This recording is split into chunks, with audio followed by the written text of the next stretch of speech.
எல்லாத்துக்கும் காரணம் இதோ இருக்காளே உன் மருமக. அதோ இவனும் தான். இவ்வளவு இடம் கொடுத்து வச்சிருக்காங்க. இன்னும் கலாட்டாங்க.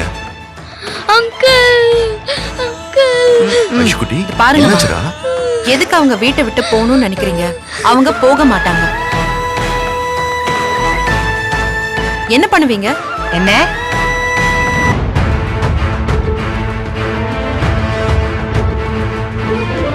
நம்ம பிளான் கரெக்டா ஒர்க் அவுட் ஆயிட்டு இருக்க.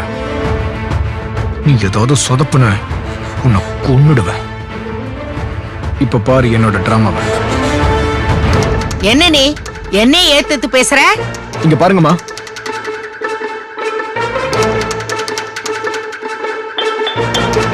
சந்திராவும் சஞ்சயும் எங்க பொண்ணை தத்தெடுக்க ஆசைப்பட்டதுனால தான் நாங்க ஒத்துக்கிட்டோம். ஒரு பக்கம் எங்க குழந்தைய விட்டு கொடுக்கறதுல எங்களுக்கு கஷ்டமா இருந்தாலும், இன்னொரு பக்கம் என் குழந்தைக்கு ஒரு நல்ல அம்மா சந்திரா ரூபத்துல கிடைப்பாங்கன்னு தான் நான் சம்மதிச்சேன்.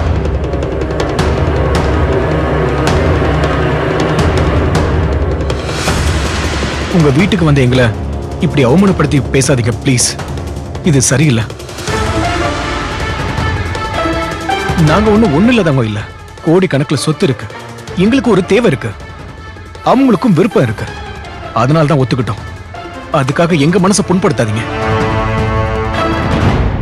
ப்ளீஸ் மாதேஷ். எங்க அத்தை சொல்றதெல்லாம் கேட்டு நீங்க ஃபீல் பண்ண வேண்டாம். அவங்க எப்பவுமே அப்படிதான். மாமா, தயவு செஞ்சு என்ன மன்னிச்சிருங்க. கவிதாவையும் மாதேஷையும் வீட்டை விட்டு அனுப்ப கூடாதுன்னு நானும் சஞ்சயும் முடிவு பண்ணிட்டோம்.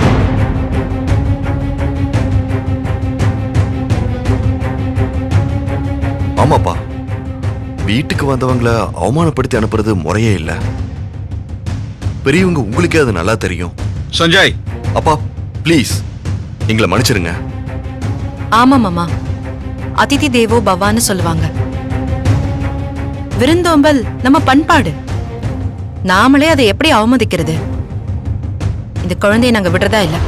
என்னம்மா நீ நேத்தி அவ்வளவு பேசின பிறகும் நீங்க ரெண்டு பேரும் விட்டு கொடுக்காம இருக்கிறது நல்லதில்ல.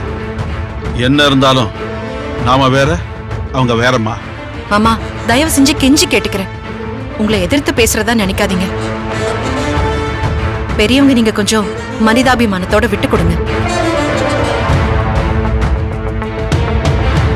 சந்திரா, உனக்காக நாங்க எவ்வளவு விஷயத்தை விட்டு கொடுத்திருக்கோம். இந்த ஒரு விஷயத்துல நீதான் எங்களுக்கு விட்டு கொடுக்கணும்.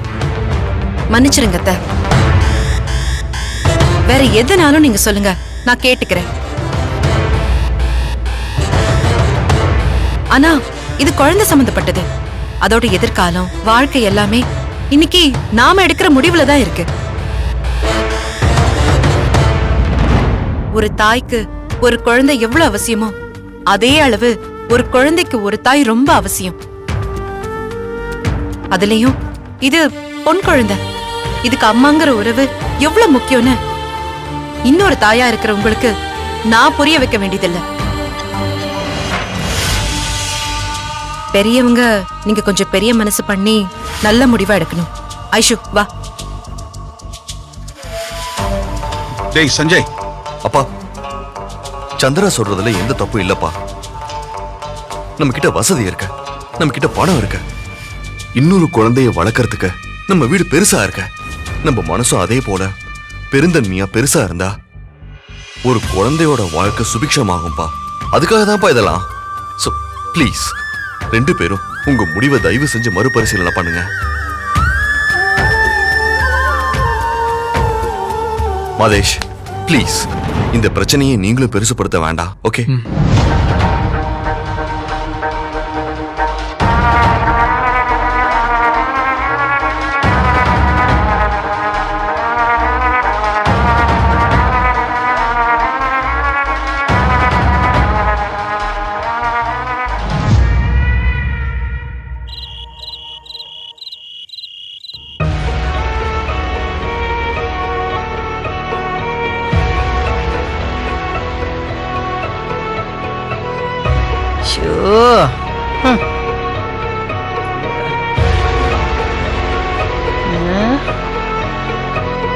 கண்டதுங்களே இங்க வந்து தங்கறதுக்கு இந்த வீடு சத்திரம் மாதிரி ஆயிப்போச்சு. நான் இருக்கிற வரைக்கும் அது நடக்குமா?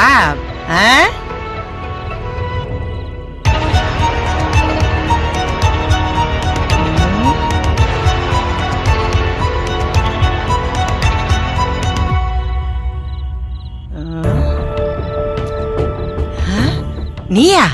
என் மேல ஏமா இவ்ளோ கோவம்? அம்மாடி, நீயும் உன் புருஷனும் சிங்கப்பூர்ல பெரிய அப்பாட்டக்கரா இருக்கலாம். அதுக்காக உன் குழந்தைய தத்து கொடுக்கலான்னு சொன்னா கோவம் வராதா? ஒரு வீட்ல வந்து எத்தனை நாளைக்கு தான் தங்குவீங்க? விருந்தும் மருந்தும் 3 நாள் மட்டும்தான், அதை ஞாபகத்துல வச்சுக்கோங்க. புரிஞ்சுதா? நான் பேசுறதுக்கே இவ்வளவு வருத்தப்படுறீங்களே, நாளைக்கு சந்திரா வந்து எசக பசகா பேசிட்டா அப்ப என்ன பண்ணுவீங்க?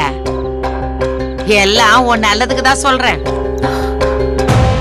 கிழவி எப்படி சமாளிக்குது பாரு.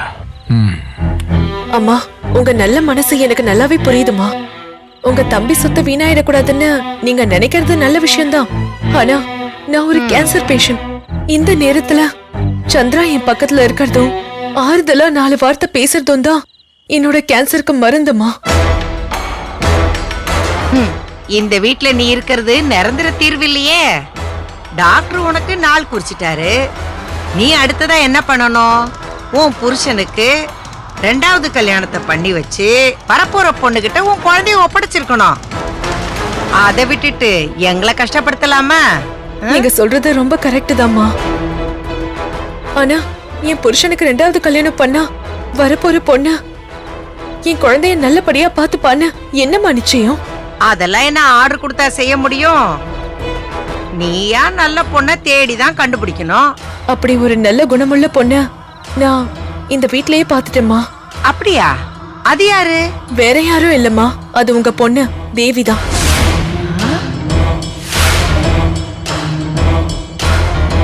வந்த 2 நாள்லயே நான் என் கண்ணால பாத்துட்டேன். நல்ல குணவதியா இருக்கா. இங்க இருக்கிறவங்க எல்லார்கிட்டயும் நல்ல மரியாதையா பழகுறா. என் குழந்தைகிட்ட அன்பா ஒரு அம்மா மாதிரி பாசமா பழகுறா. எனக்கு தேவியா ரொம்ப பிடிச்சு போச்சுமா. நான் தேவிய என் புருஷனுக்கு கட்டி வைக்கணும்னு ஆசைப்படுறேம்மா. ஏய், என்ன? ப்ளீஸ் கோபப்படாதீங்கம்மா. உனக்கு எவ்வளவு நெஞ்செழுத்த இருந்திருந்தா என் பொண்ண உன் புருஷனுக்கு 2ஆம் தரமா கல்யாணம் பண்ணி கொடுன்னு சொல்லுவேன். கொழுப்பா உனக்கு? தயவு செஞ்சு ஆத்திரப்படாதீங்கம்மா. ஏய், ஆத்திரப்படாம எப்படி நீ இப்படி ஒரு வார்த்தையை சொல்ல போச்சு?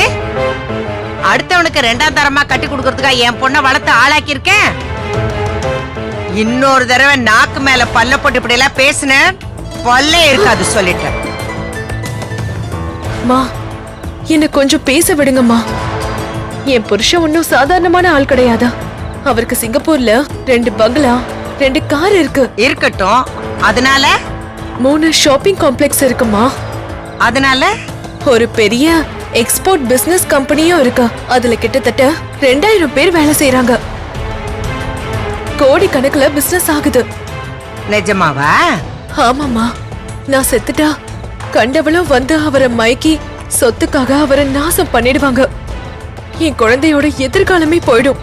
அதனாலதான் தேவியோட நல்ல குணத்தை பார்த்துதான் நான் பொண்ணு கேட்டேன். நீங்க எப்படியும் யாருக்கோ தேவிய கல்யாணம் பண்ணி தான் கொடுக்க போறீங்க. அதையே ஏன் புருஷன் மாதிரி ஒரு கோடீஸ்வரனுக்கு கட்டி கொடுத்தா நீங்களும் தேவியோட சேர்ந்து சிங்கப்பூர்ல வந்து செட்டில் ஆயிடலாம். அப்புறம் நீங்களும் கோடீஸ்வரி தானம்மா. சிங்கப்பூரா? அடடா, அப்படி மட்டும் எனக்கு ஒரு நிலைமை வந்துட்டா. கவிதா, இங்க என்ன பண்ற? மறுபடியும் சண்டையா? வா போலாம். ஏ தம்பி, இருப்பா.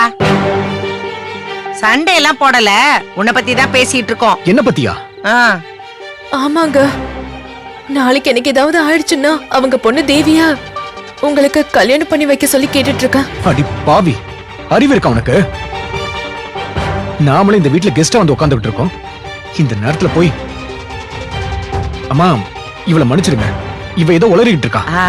அது வந்து கவிதா சொன்னதுல தப்பு இல்லப்பா. புருஷன் மேல இருக்கிற அக்கறையில குழந்தை பாசத்துல அவ பேசிட்டு இருக்கா. இல்லம்மா, இவ தெரியாம கேட்டுட்டா, என்ன மன்னிச்சிருங்க. சரிப்பா, நான் தெரிஞ்சே கேக்குறேன்னு வச்சுக்கோ. தேவி சரின்னு சொல்லிட்டா, நான் ஒத்துக்கிட்டா, அப்ப நீ என் பொண்ணை கட்டிக்கிறியா? கேள்வி நம்மளை விட ஃபாஸ்டா இருக்கு. கவுத்திட வேண்டியதுதான். அம்மா, தேவி எனக்கு ரொம்ப பிடிச்சிருக்கு. அப்படி ஒரு சம்பவம் நடந்தா அது கடவுள் போட்ட முடிச்சு. ஆனா இதுக்கு நீங்க சம்மதிக்கணுமே. சரிப்பா, நான் சம்மதிக்கிறேனே வச்சுக்கோயே. உனக்கு தேவிய பிடிச்சிருக்கா? ஆஹா, ஒர்க் அவுட் ஆகுதே.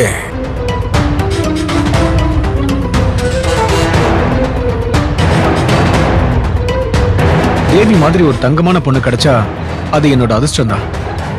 அப்படி ஒருவேளை தேவி என் மனைவி ஆயிட்டா நான் வேற எதுவும் பெருசா ஆசைப்பட மாட்டேமா. தேவி என் குழந்தைக்கு ஒரு நல்ல அம்மாவா இருந்தா அதுவே எனக்கு போதுமா. எனக்கு கல்யாணம்னு ஒண்ணு நடந்தா என் சொத்துல பாதிய நான் தேவி பேருக்கு டிரான்ஸ்ஃபர் பண்ணிடுவோமா.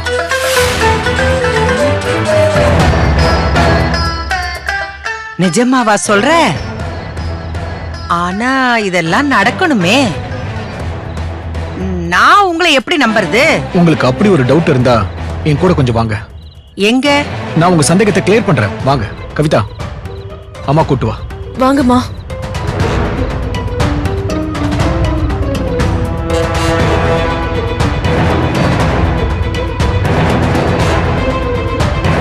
வாங்க, உள்ள வாங்கம்மா. கவிதா, கதவு மூடு.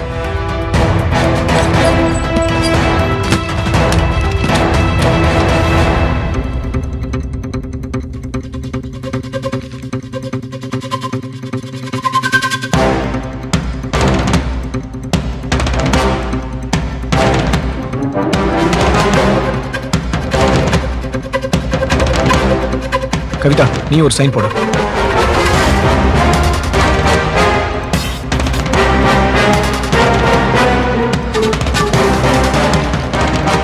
இந்தாங்கம்மா அக்ரிமெண்ட் பத்திரம். அக்ரிமெண்டா? ஆமாமா, நான் உங்க மக தேவிய கல்யாணம் பண்ணிக்கிற பட்சத்துல அவளையும் உங்களையும் சிங்கப்பூர் கூட்டிட்டு போவேன். என் சொத்துல பாதிய தேவி பேர்ல எழுதி வைப்பேன்னு சொல்லி நான் இதுல எழுதி 2 பேரும் இதுல கையெழுத்து போட்டிருக்கோம். ஏன்பா என்ன பார்த்தா என்ன கேனச்சி மாதிரியா தெரியுது? வெறும் பேப்பர்ல கையெழுத்து போட்டு கொடுத்துட்டா இத வச்சு நான் என்ன பண்றது? இது வெறும் காகிதம் தம்பி. ஒரு நிமிஷம் இருங்கம்மா. இந்தாங்க, நமக்குள்ள நடக்கிற இந்த அக்ரிமெண்ட்டுக்கு அட்வான்ஸ் 5 லட்சம் ரூபாய்.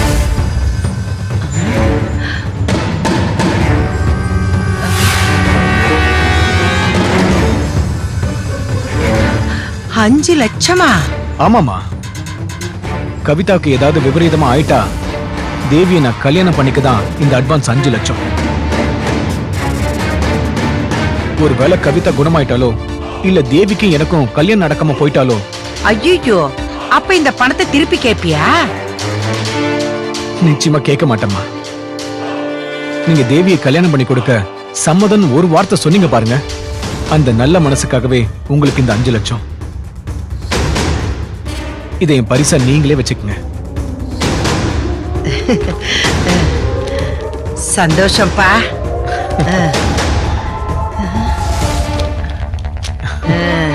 மா, கையில பணம் இருக்குதுன்னு கண்டபடி செலவு பண்ணிடாதீங்க, இன்கம் டாக்ஸ்ல மாட்டிப்பீங்க. நான் ஏன் செலவு பண்ண போறேன்? நான் பத்திரமா பீரோல பூட்டி வச்சுப்பேன். நயா பைசா கூட எடுக்க மாட்டேன். அம்மா, ஒரு முக்கியமான விஷயம். ஐஸ்வர்யாவை தத்தெடுக்கிறதுக்கு சஞ்சயோட அப்பா அம்மா எதிர்ப்பு தெரிவிக்கிறாங்க.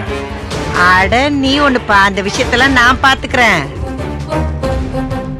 ஐஸ்வர்யா இங்கதான் இருப்பா, போதுமா? நான் வரேன். டாமா, அந்த கதவை தர.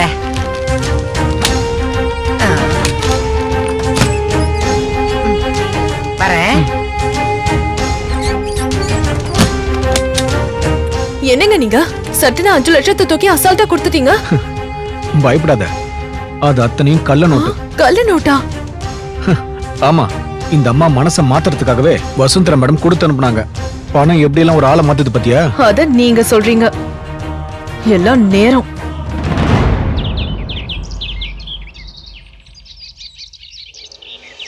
மாதேஷ். மேடம், நாங்க கிளம்புற மாதிரி டிராமா போட ரெடி ஆயிட்டோம். ஓகே, ஆனா அப்படி நடிக்கணுமே ஒழிய நிஜமாவே கிளம்பி தொலைச்சிடாதீங்க. அப்புறம் இவ்வளவு நாள் நம்ம பட்ட கஷ்டம் எல்லாம் பாழா போயிடும். மேடம், கழுத்தை பிடிச்சி வெளில தள்ளினாலும் வெளியில போக மாட்டோம், நீங்க கவலைப்படாதீங்க. ஓகே, பென் கேமராவை ஆன் பண்ண. என்னதான் கூத்து நடக்குதுன்னு நானும் பாக்குறேன். Okay madam.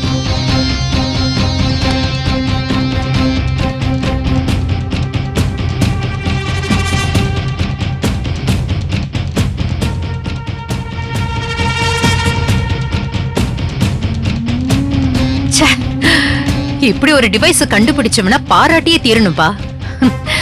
நமக்கு எப்படி எல்லாம் யூஸ்ஃபுல்லா இருக்கு. ஓகேவா மேடம்? தெரியுதா? தெரியுது. நீங்க கிளம்புங்க. Okay madam.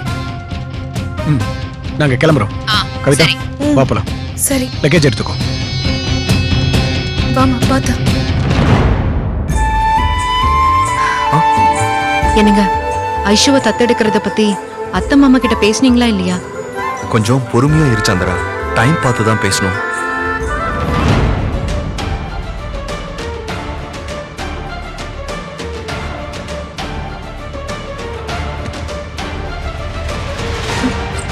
கவிதா என்ன? சந்திரா, சஞ்சய், நாங்க கிளம்புறோம். என்ன மாதேஷ் இது? பொட்டியை தூக்கிட்டு கிளம்பிட்டீங்க. அப்ப நாங்க நேத்து அவ்வளவு தூரம் உங்க 2 பேரையும் கன்வின்ஸ் பண்ணதெல்லாம் இல்ல சஞ்சய், நீங்க சொல்லிட்டீங்க.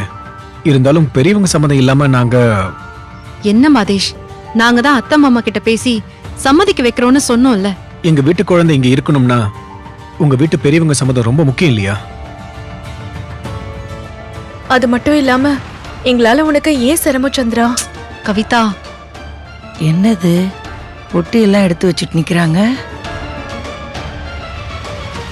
அட ஏன்பா இங்க நிக்கிறீங்க? செய்யறதெல்லாம் செஞ்சுட்டு எவ்வளவு அப்பாவியா பேசுறத பாரு. என்ன சந்திரா, ஏன் எடுத்ததோ முணுமுணுக்கிற? எல்லாம் உங்களாலதான். குழந்தைய நாங்க தத்தெடுக்க கூடாதுன்னு தடுத்துட்டீங்க. வீட்டுக்கு வந்த விருந்தாளிய மரியாதை குறைவா பேசி நடத்துனீங்க. அதான் அவங்க கோச்சுக்கிட்டு வீட்டை விட்டு கிளம்புறாங்க. ஏன்பா வீட்டை விட்டா போறீங்க? அது நீங்க அவ்வளவு தூரம் பேசினதுக்கு அப்புறம் எப்படிமே இங்க தங்க முடியும்? ஐயோ கவிதா வா போலாம். நாங்க வரோம். போயிட்டு வரோம். Uncle bye. ஏ இருங்கப்பா இருங்க. நான் நேத்து ஏதோ மனநிலையில ஏதோ வேதனையில பேசிட்டேன். அதுவே போய் வேதம் ஆயிடுமா? தயவு செஞ்சு அதெல்லாம் மறந்துருங்க. என்னமா சொல்றீங்க? குழந்தைய பத்தி நான் ராத்திரி எல்லாம் யோசிச்சேன். ரொம்ப பாவம் ஆயிடுச்சு. எனக்கு ஒரு பொன் குழந்தை இருக்கால்ல, அதுக்கு நான் பேசினது எதையும் மனசுல வச்சுக்காதீங்க. பெரிய மனசு பண்ணி மன்னிச்சிருங்க. என் தம்பி ஏதோ பெருந்தன்மையா என்னையும் என் பொண்ணையும் இந்த வீட்டுல வச்சிருக்கான். அது மாதிரி தானப்பா நீங்களும். இந்த கவிதாவுக்கு கேன்சர் இருக்குன்னு இவங்க உங்களை இங்க தங்க வச்சிருக்காங்க. இந்த குழந்தை ஆதரவு இல்லாம இருக்கக்கூடாதுன்னு தானே இவங்க தத்தெடுக்கிறேன்னு சொல்றாங்க. அந்த நல்ல காரியத்தை நான் எதுக்குப்பா தடுக்கணும்? காலம் போன காலத்துல எனக்கு எதுக்குப்பா அந்த பாவம்? பாரு மாதேஷ், நீ நேத்து காட்டின பணத்தாசை எப்படிலாம் ஒர்க் அவுட் ஆகுதுன்னு பாரு. நான் சொல்லல, அந்த மீனாட்சி அம்மா பணத்துக்காக என்ன வேணாலும் செய்வாங்க. நேத்து பேசுனதை அப்படியே புரட்டி போட்டு உல்டாவா பேசுறதுல அந்த அம்மாவை அடிச்சுக்க இந்த ஜில்லாவிலேயே ஆள் இல்லைன்னு நல்லா தெரியுது பாரு. என்ன சொல்றீங்க? நீங்களா இப்படி பேசுறீங்க? என்னால நம்பவே முடியல. ஏன் நல்லதா 4 வார்த்தை நான் இது வரைக்கும் பேசினதே இல்லையா? இல்ல நான் பேசதான் கூடாதா? ஐயோ, நான் அப்படியெல்லாம் சொல்லல. திடீர்னு நீங்க இப்படி மனசு மாதிரி ஏத்துக்கிட்டது. பொம்பளை பிள்ளையா இருக்காளே, டாக்டர் வேற கண்டதையும் சொல்லி நாளை எண்ணிக்கிட்டு இருக்கா அப்படி இப்படின்னு எதோ சொல்லிட்டு போயிட்டாரு. நானும் மனுஷிதானே, ரொம்ப பாவமா இருந்தது அதான். பாத்தியா, இவங்க பேரு மீனாட்சி அம்மால, பச்சோந்தி அம்மா. என்னம்மா அந்தர் பல்ட்டி அடிக்கிறாங்க பார். இவங்கெல்லாம் சர்க்கஸ்ல வேலை செய்ய வேண்டிய பார்ட்டி. என்னாச்சு? என்னாச்சுக்கா? என்னாச்சுக்கா? மறுபடியும் பிரச்சனையா? அடக்கடவுளே, இவங்க வேற இப்ப இருக்காங்களா? இவங்க என்ன சொல்ல போறாங்க? என்ன கவிதா, பொட்டி படுக்கையோட எங்க கிளம்பிட்ட? நான் ஏதோ கோவமா பேசிட்டேன்னு அவங்க வீட்டை விட்டு கிளம்புறாங்களாம். அதான் போக வேண்டாம், சஞ்சயும் சந்திராவும் குழந்தைய தத்தெடுத்துக்கிட்டோம், அதுல எந்த தப்பு இல்லைன்னு சமாதானம் சொல்லிக்கிட்டு இருக்கேன். என்ன? என்னங்க?